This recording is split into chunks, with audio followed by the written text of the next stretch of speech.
Welcome to Comics Now, I'm Brian Warshaw, and today we're looking at Diamond Select Toys' Infinity War Hulkbuster Gallery. Now, if you remember in Infinity War, Bruce Banner was having trouble hulking out after he got soundly beaten by Thanos up on Thor's ship, and so he needs a bit more protection than he's used to, so he's using one of Tony's Hulkbuster suits and fighting in Wakanda with everybody else who actually has powers and abilities.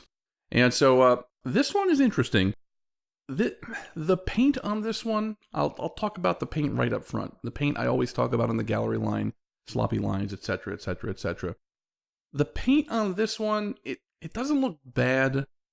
Certainly has those sloppy lines, but something about the finish here definitely makes this one look more plastic than your average gallery piece. Now, I know what you're probably thinking. They are plastic. Who cares if it looks like plastic?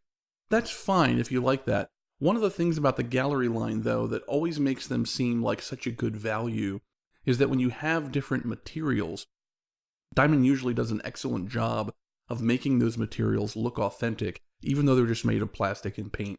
I think about, for example, Dark Knight's metal Batman Who Laughs gallery statue. You've got a leather coat that looks leather. Same thing with Bane's coat on the Dark Knight Rises Bane. And you just various things on other gallery statues where they get the materials right, and it's very impressive. And it's not that this looks bad per se.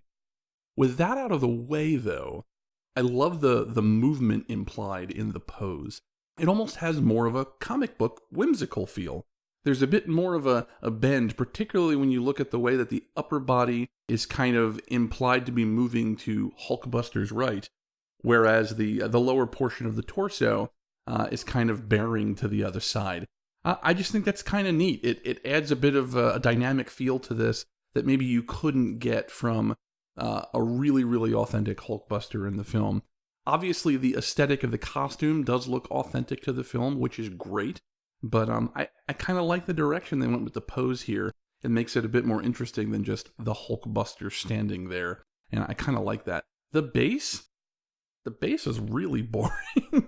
I almost wish they would have left off the grass and just left it completely plain, and I think I would have been okay with that. I don't know, the grass doesn't really add a whole lot for me, and I think if they're going to go with something this plain, they should have just completely committed and went really, really plain with it, and I think that would have been better.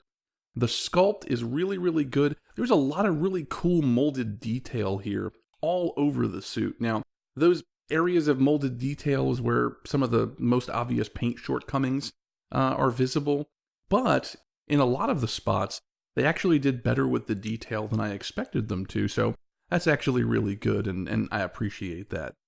All in all, if you're a fan of the Hulkbuster or the MCU films, this is a really solid addition from the gallery line. It's big, it's heavy, it's kind of an impressive piece to have on the shelf. The only caveat would be, if you're expecting to feel like you're looking at something from the movie, when you look up on your shelf and see this, it doesn't quite capture it the way that some of the other gallery pieces do from the film, but it is really awesome.